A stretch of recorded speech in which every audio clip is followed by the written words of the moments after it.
Okay, chapter 3, make something happen. Number 1, color highlighting on mouse rollover. It's a thing you see so often. If I move this mouse around here, things will happen.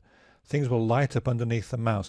Windows does that for you, but JavaScript programs can be used to make that happen as well. So I'm in the, if I go up one level to show you, I'm in the examples folder. I've gone to the folder color change on mouse rollover.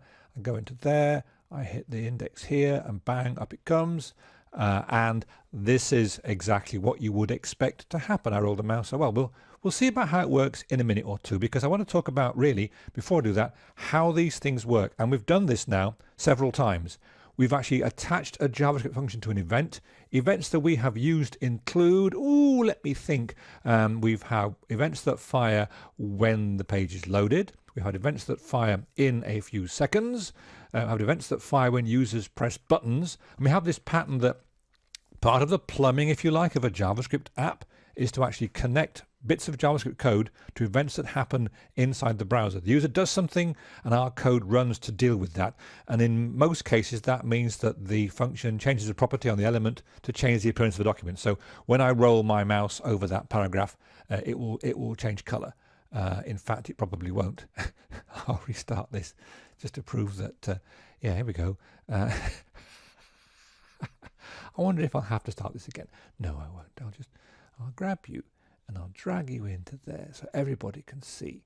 And then I'll reload the page. Boom, like that. And then I'll reload the page again, because you can see there's a bug. I'll reload the page and then it's all how it should be. Okay, so bear with me. It's all going to make perfect sense when we come to it. So take a look at, let's have a look at some code behind here. So if I press the F12 button on my browser page, let's go and have a look at this. We can take a look at the code behind the behavior. So if I go into my elements thing and hit my script button, then kaboom. This is a bit of code that runs when the mouse rolls over an element. Take a look at the JavaScript. And that's the code that does the actual coloring things in red. Take a look in the actual code inside the body and you'll find that I have a paragraph, and the paragraph has an on mouse over which is bound to an event called do mouse over, and it also has a name which is mouse over paragraph. So the program can know which paragraph it is, and when we roll the mouse over there, this piece of code will get called. So when I roll my mouse over the paragraph, do mouse over rolls over it, it gets the identity of it gets the paragraph that's being updated, and it changes the style of that paragraph to red. Standard mouse rollover behavior. So what I should see, and you've seen it already several times now, is if I roll the mouse over the paragraph will turn red, because this event is bound to the on mouse rollover. On mouse rollover is a piece of the browser's behavior that you can hijack, so you can get control. Interesting, different elements on the screen can have totally different mouse over functions, or they can all share the same one, or either will work. If I roll the mouse over here, watch what happens. Boom, it goes red.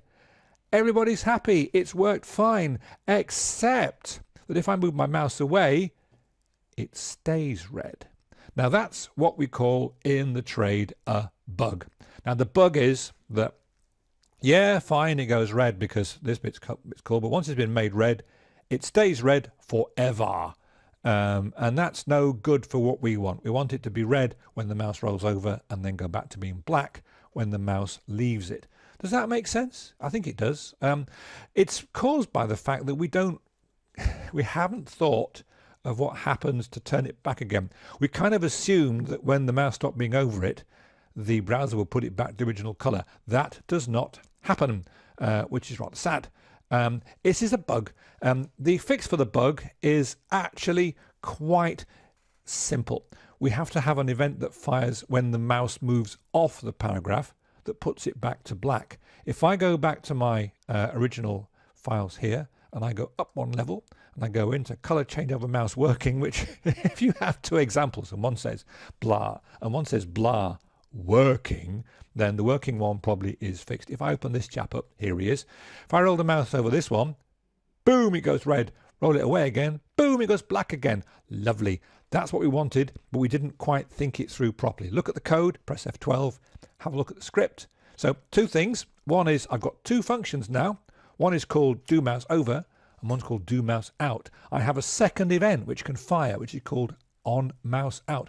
When my mouse leaves the paragraph, this one fires. When my mouse enters the paragraph, this one fires. And so here are my two functions. One says turn it red and one says turn it black. So we had a bug. We figured out how to fix it. We learned a new piece of JavaScript doing that. And so now we have got a bit of JavaScript code, and you can actually see the style is changing as the mouse rolls over it, because this view is showing me what the code's doing, which is kind of sweet as well. But the bottom line is that we can change the style of these things in running code. We've had this trick before where we've found an element by its name and then done things with it.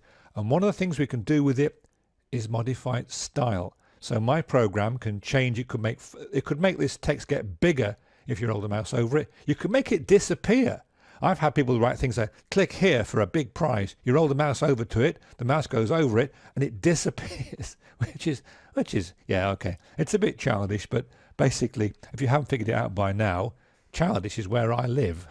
So yeah, we've got the thing where we can actually do the mouse over thing, and it's kind of fun. And the whole thing is that you need to get used to the fact that you're going to write code and you'll have mistakes in it. And when you find a mistake, you have to fix it. But the key for dealing with these kind of mistakes is to go out and look for the errors. So if you just tested that to see if it went red, you'd think it was a perfect piece of code. You have to make sure it goes black as well. And with that, we can now go back to the podcast.